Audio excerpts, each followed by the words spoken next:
उत्तराखंड में रोजगार पर डाका डालने के मामले नहीं थमने को लेकर युवाओं का आक्रोश सड़क पर दिखा। बताते चले, पटवारी परीक्षा का पेपर लीक हो गया है। आयोग के एक अधिकारी ने ही इसे लीक कर दिया। हालांकि सरकार ने तत्काल उस अधिकारी और अन्य आरोपियों को भी गिरफ्तार किया, लेकिन विपक्षी दलों को फिर से सरकार पर हमला बोलने का मौका मिल गया। इसी मुद्दे को लेकर पूरे उत्तराखंड में आक्रोश फूटा है। देहरादून में जहां युवा कार्यकर्ताओं ने भर्ती कराने वाले आयोग के दफ्तर पर प्रदर्शन किया, तो वहीं हल्द्वानी में युवक कांग्रेस और कांग्रेस के कार्यकर्ताओं ने बुधवार को सरकार का पुतला फूंका और प्रदर्शन किया, साथ ही घंटों नारेबाजी की। इन लोगों का कहना था कि इससे प्रदेश सरकार के पारदर्शी परीक्षा करवाने के दावों की पोल खुल गई है। सरकार के मिसमैनेजमेंट की वजह से 1 लाख युवाओं की मेहनत पर पानी फिर गया। इसके अलावा युवा नेता और क्या कह रहे हैं, देखिए हमारे रिपोर्टर दीप अधिकारी की रिपोर्ट। इस टाइम पे खड़े हैं बुद्ध पार्क पे, जहाँ पे यूथ कांग्रेस द्वारा आज पेपर लीक मामले को लेकर यहाँ पे पुतला दहन किया। क्या था पूरा मामला, हम युवाओं से ही पूछते हैं। भैया क्या मामला था, आज आप लोग को यहाँ पे पुतला दहन करना पड़ा?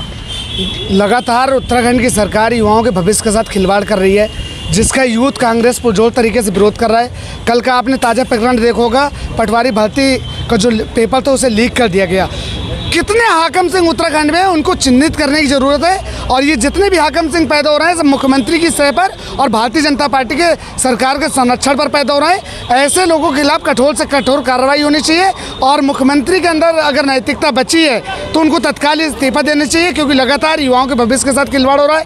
युवा कितनी कठिनाइयों से पेपर देने के लिए आता है, कितनी कठिनाइयों से पेपर की तैयारी करता है, और उनके भविष्य को, उनके सपनों को चकनाचूर करने का काम ये भारतीय जनता पार्टी की सरकार कर रही है, जिसका यूथ कांग्रेस घोर विरोध करता है। यूथ कांग्रेस मांग करता है मुख्यमंत्री में अगर जरा सी भी नैतिकता और जरा सी भी समझदारी बची है तो तत्काल वो अपने पद से इस्तीफा दें। देखो, सरकार तो एक हाकिम सिंह अगर पैदा हुआ तो सरकार के उसमें बलबूते में पैदा हुआ है, दूसरा भी पैदा हुआ है तो उन्हीं के बलबूते में पैदा हुआ है।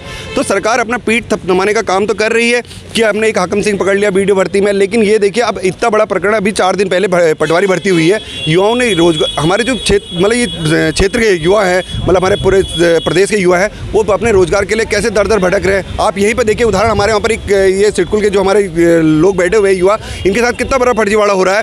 प्रधानमंत्री रोजगार योजना के कार्यालय कैंप लगते हैं और ये युवाओं को छलने का काम कर रही है, और कहीं ना कहीं देखिए विफल सरकार कहेंगे इसे विफल। जो हमारे युवा यहाँ पर रोड टेंट लगा के बैठे हैं, अपने घर बाहर छोड़ के बैठे हुए हैं, और वही जो पटवारी की भर्ती के लिए हमारे युवा जो अपनी कोचिंगों में अपने उनके माँ बाप कर्जा लेके उनको कोचिंग करा रहे हैं कि हमारे बच्चे कहीं सेटल हो जाएं, अच्छा हो जाए पढ़ा लिखा के, उनके साथ लास्ट में एक खिलवाड़ हो रहा है कि भर्ती का कैंसिल हो जाती है और भर्ती के पेपर लीक हो जाते हैं। तो कहीं कहीं उन युवाओं का क्या दोष है उसमें?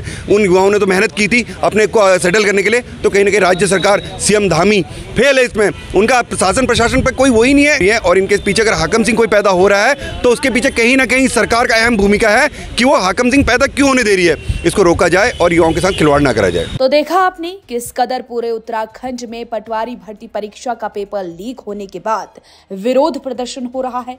उत्तराखंड में सरकार के खिलाफ युवाओं में गुस्सा किस कदर फूटा, ये आपने देखा। तो इस बीच हल्द्वानी के विधायक सुमित हृदयेश इस पूरे मामले पर क्या कुछ बोले, आप भी सुनिए। सुमित जी, जिस प्रकार से हुक्म सिंह को पकड़ के सरकार अपनी पीठ थपथपा रही थी, लेकिन जिस प्रकार से नए हुक्म सिंह पैदा हो रहे हैं, कहीं ना कहीं प्रशासन का डर उनके मन से ख़त्म हो गया, क्योंकि हुक्म सिंह भी बाहर आ गया है। नहीं, देखिए, हाकिम सिंह किसी का आप एक व्यक्ति का नाम ले रहे, सारे मोरे हैं, प्यादे हैं शतरंज की इस बिसात में। और जिस प्रकार से भर्ती माफिया को संरक्षण मिल रहा है पुष्कर सिंह धामी जी की सरकार पे, उनको सारे पोस्टर हटा देने चाहिए जिसमें लिखा है युवा प्रदेश युवा नेतृत्व। यहाँ पे ठगा हुआ प्रदेश का युवा अपने आप को मानता है, और ठगी हुई व्यवस्था और एक थोपी हुई व्यवस्था और एक भ्रष्ट व्यवस्था यहाँ पे लागू है। तो इसलिए ये सरकार की संवेदनाएं कतई भी युवाओं के साथ नहीं है। युवाओं के साथ जो ये धोखाधड़ी हुई है, जिन्होंने पेपर दिया, जिनका आने जाने का खर्चा हुआ, क्या सरकार वो वहन करने को तैयार है, वापस देने को तैयार है? हमारी मांग यही है, सीबीआई की जांच हो सिटिंग जज की निगरानी में, तो दूध का दूध पानी का पानी होगा और इस विषय में कहीं हम आगे बढ़ेंगे।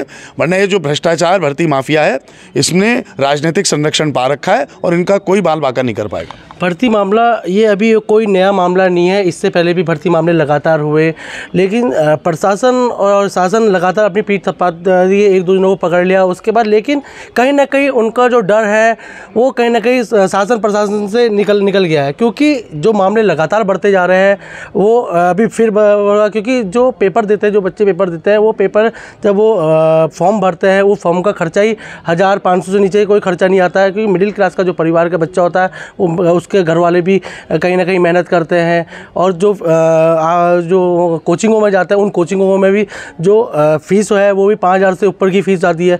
लेकिन आगे जिस कदर ये पटवारी भर्ती हो या इससे पहले भी जो भर्तियां हैं उनमें लगातार मामले सामने आए, इसमें क्या कहेंगे? नहीं, बिल्कुल, देखिए इससे बड़ा तो धोखा उत्तराखंड के इतिहास में हुआ ही नहीं युवाओं के साथ। ये परीक्षाएं तो काफ़ी वर्षों से चल रही हैं, सरकारें अन्य भी रही हैं, लेकिन पिछले 6 साल में आप देखें जो भर्ती घोटाले अनावृत हुए हैं, अधीनस्थ चयन सेवा आयोग, लोक सेवा आयोग, और कितनी जो लोग हटाए गए इसमें भ्रष्टाचार में लिप्त उन्हें लोक सेवा आयोग में अध्यक्ष बना के भेज दिया गया। तो ऐसी तो सरकार की व्यवस्था चल रही है। और जितने लोग ये 50 से ऊपर जो लोग इन्होंने पकड़े थे पहले प्रकरण में, उनके आसानी से 2-3 महीने में बेल मिल जाती। तो क्या आपने उन पर कार्रवाई करी? कहाँ कानून का पूरा जोर आपने सरकार की तरफ से लगाया?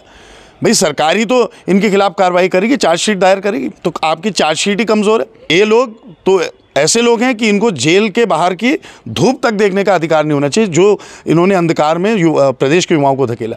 और बिना, फिर से कह रहा हूँ, राजनीतिक संरक्षण के ये संभव ही नहीं है कि ऐसा भर्ती भ्रष्टाचार माफिया हमारे प्रदेश में हावी हो सके। वहीं हल्द्वानी के बुद्ध पार्क में 10 से 15 दिन हो गए हैं, कुछ युवा बैठे हुए हैं, उनका साफ तौर पर कहना है कि हमने प्रधानमंत्री जो मेले लगाए जा रहे हैं युवाओं के लिए, रोजगार मेले लगाए, हमने वहाँ से मेले में गए, हमने वहाँ से पास आउट किया, उसके बाद हम उच्चतम शिक्षा में वहाँ गए, तो कहीं ना कहीं जो उनके सर्टिफिकेट है अब 10 से 15 साल बाद उनको कह रहे हैं कि आपके सर्टिफिकेट फर्जी हैं। तो इस विषय में क्या कहना है? नहीं, ये अशोक लेलैंड के प्रकरण है और अशोक लेलैंड ने लगातार, देखिए इंडस्ट्री, हम प्रो इंडस्ट्री हैं और कॉमर्स और अर्थव्यवस्था को सुधारने में इस प्रदेश की कांग्रेस ने बहुत बड़ी नींव रखी है, योगदान रखा है। ये सारी सिडकुल की इंडस्ट्री पंडित नारायण दत्त तिवारी जी की पहली सरकार में, उसके बाद जो हमारी सरकारें आई उसमें इसकी वृद्धि हुई। लेकिन धोखाधड़ी लगातार देख रहे हैं। अशोक लेलैंड विशेषतम ऐसी कंपनी है जो यहाँ के युवाओं का उत्पीड़न कर रही है, मानसिक उत्पीड़न कर रही है। आप ठीक है हायरिंग कर रहे हैं, उनसे एग्रीमेंट साइन करा ले रहे हैं, लेकिन न्याय नहीं मिल रहा उनको। ये जो डिग्री ओपन यूनिवर्सिटी के द्वारा दी गई, ये डिग्री बंद कर दी गई। ओपन यूनिवर्सिटी साफ कह रही कि इस डिग्री का कोई वैल्यू नहीं, तो आप बच्चों को बेवकूफ़ क्यों बना रहे हैं? उनसे आप एक कोर्स के पैसे ले रहे हैं और फिर आप कोर्स उन्हें करा रहे हैं, उनको चीप लेबर मिल जा रही है। उनके लिए तो आसान है अशोक लेलैंड के लिए कि आज ये आए और कल चले गए। वो तो अपना पैसा, मुनाफा, नफ़ा, नुकसान देख रही है। लेकिन जो अधिकार और हुकूक की बात है कि 70% हमारे बच्चे वहाँ पे होने चाहिए अंदर, आज क्या वास्तविक स्थिति वही है? और ये तो केवल कॉन्ट्रैक्ट लेबर पे पूरा सिडकुल चल रहा है। नियमितीकरण के नाम पर सिडकुल की जो पॉलिसी है वो फेल है, और इसमें राज्य सरकार को बड़ी गंभीरता से इस विषय में लेना पड़ेगा। मैं वहाँ पे उधम सिंह नगर पे जो प्रशासन है वो इसमें कोई रुचि नहीं दिखा रहा। हम कई बार वहाँ जा चुके हैं, इस विषय में कोई रुचि नहीं दिखा रहा है। ये सबसे बड़ी उदासीनता का प्रतीक है वहाँ। तो देख सकते हैं कि जिस प्रकार से पटवारी लीग मामला सामने आया, उसके बाद हल्द्वानी के कुछ जो युवा हैं लगातार 15 से 10 दिन लगातार यहाँ पर इनको बैठे हुए हो गया, लेकिन कोई भी अधिकारी यहाँ पर इनकी सूद लेने को नहीं आता है। तो किस तरह उत्तराखंड का युवा फर्जीवाड़े के बीच में ही गिरता नजर आ रहा है। दीपक अधिकारी, न्यूज़ जंक्शन से, हल्द्वानी।